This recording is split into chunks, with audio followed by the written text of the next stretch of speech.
Assalamualaikum. Welcome to my channel, The Smile Squad. In this video, we will learn about lingual nerve. The lingual nerve is the branch of the mandibular nerve, which is one of the three main branches of the trigeminal nerve. The lingual nerve provides sensation to the tongue and the floor of the mouth. Lingual nerve block is the type of the local anesthesia that numbs the tongue and the floor of the mouth. The lingual nerve block anesthetizes the anterior two-thirds of the tongue, the floor of the mouth, and the lingual gingiva, which is the gum tissue on the tongue side of the lower teeth. It also affects the lingual periosteum, which is the layer covering the bone on the same side. Nerves anesthetized. It specifically targets the lingual nerve, which is the branch of the posterior division of the mandibular division V3 of the trigeminal nerve, the main sensory nerve of the face. This block is indicated for procedures involving the tongue, floor of the mouth, and lingual gum tissues. This includes things like biopsies, excisions of lesions, or suturing after trauma. It's also useful during the periodontal surgery or when raising a soft tissue flap for lower molar extractions. Finally, it's often used along with inferior alveolar nerve block for complete anesthesia of one side of the lower jaw. We avoid this block in patients with allergies to local anesthetics, bleeding disorders, or those on anticoagulants.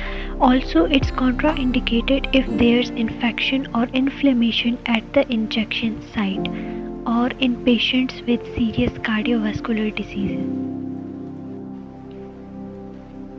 It provides effective anesthesia in its target area, is easy to administer, and is very useful in combination with inferior alveolar nerve block.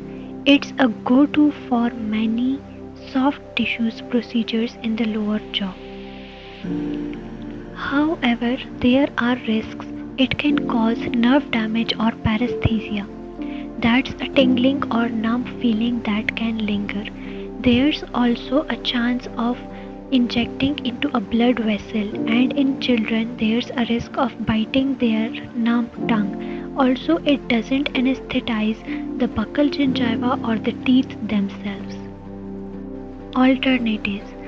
If this block can't be used, infiltration anesthesia might work, though it's less effective here due to the depth of the nerve. You could also block the adjacent nerves or in severe cases use sedation or general anesthesia. The lingual nerve lies just medial to the mandibular ramus, close to the third molar region, and is about 1 cm anterior and medial to the mandibular foramen. The key landmarks include the internal oblique ridge, third molar area, and the pterygomandibular raphe. The technique for administering the lingual nerve block is inject the 1 milliliter of local anesthetic during the inferior alveolar nerve block, then inject the remaining 0.8 milliliter while retracting the needle. This will block the lingual nerve.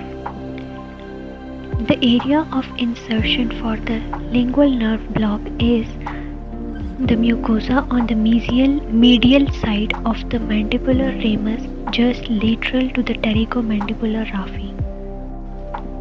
Precautions are always use a sterile syringe, monitor the vital signs, aspirate before injecting to avoid blood vessels, and be gentle. Avoid high pressure or deep insertion to reduce the risk of damaging the nerve. Onset and duration. Onset is within 1 to 2 minutes and the effect lasts 30 to 60 minutes for soft tissues. Adding vasoconstrictors can extend the duration. Signs and symptoms of successful anesthesia includes you will notice the numbness or tingling in the tongue, the floor of the mouth, and the lingual gingiva. These symptoms often appear even before pulpal numbness when combined with inferior alveolar nerve block. Failure of anesthesia.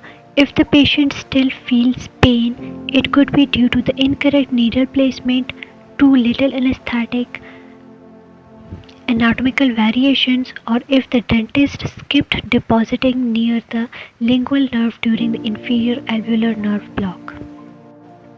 Accessory innervation. Sometimes the parts of the floor of the mouth or gingiva are also innervated by the myloid nerve or the inferior alveolar nerve.